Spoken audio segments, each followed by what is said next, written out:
There's no feeling more intense than starting over. If you deleted your homework the day before it was due, as I have, or if you left your wallet at home and you have to go back after spending an hour in the commute. If you won some money at the casino and then put all your winnings on red but it came up black.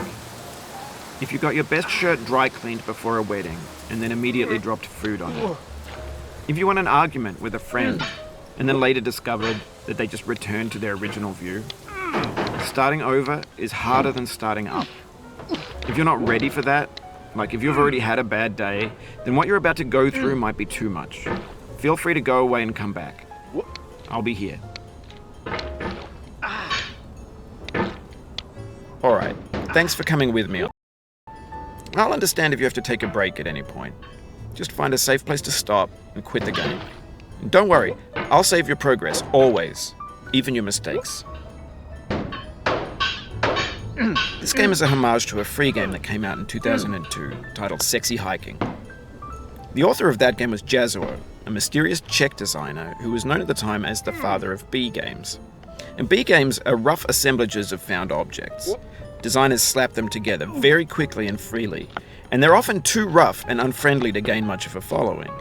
They're built more for the joy of building them than as polished products. In a certain way, Sexy Hiking is the perfect embodiment of a B game. It's built almost entirely out of found and recycled parts, and it's one of the most unusual and unfriendly games of its time. In it, your task is simply to drag yourself up a mountain with a hammer. And that act of climbing, in the digital world or in real life, has certain essential properties that give the game its flavor. No amount of forward progress is guaranteed. Some cliffs are too sheer or too slippery. And the player is constantly, unremittingly in danger of falling and losing everything. Anyway, when you start Sexy Hiking, you're standing next to this dead tree that blocks the way to the entire rest of the game. It might take you an hour to get over that tree, and a lot of people never got past it. You prod and you poke at it, exploring the limits of your reach and your strength, trying to find a way up and over. And there's a sense of truth in that lack of compromise. Most obstacles in video game worlds are fake. You can be completely confident in your ability to get through them once you have the correct method or the correct equipment or just by spending enough time. In that sense, every pixelated obstacle in Sexy Hiking is real.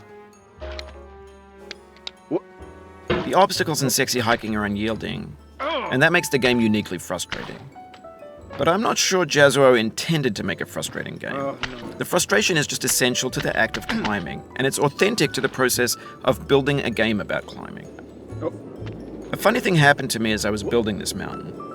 I'd have an idea for a new obstacle, and I'd build it, test it, and it would usually turn out to be unreasonably hard. But I couldn't bring myself to make it easier. It already felt like my inability to get past the new obstacle was my fault as a player rather than as a builder.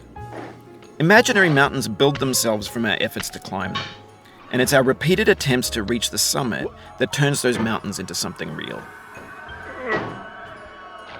When you're building a video game world, you're building with ideas, and that can be like working with quickset cement. You mold your ideas into a certain shape that can be played with, and in the process of playing with them, they begin to harden and set until they're immutable, like rock. And at that point, you can't change the world. Not without breaking it into pieces and starting fresh with new ideas. For years now, people have been predicting that games would soon be made out of prefabricated objects, bought in a store and assembled into a world. And for the most part, that hasn't happened, because the objects in the stores are trash. I don't mean they look bad or that they're badly made, although a lot of them are. I mean they're trash in the way that food becomes trash as soon as you put it in the sink.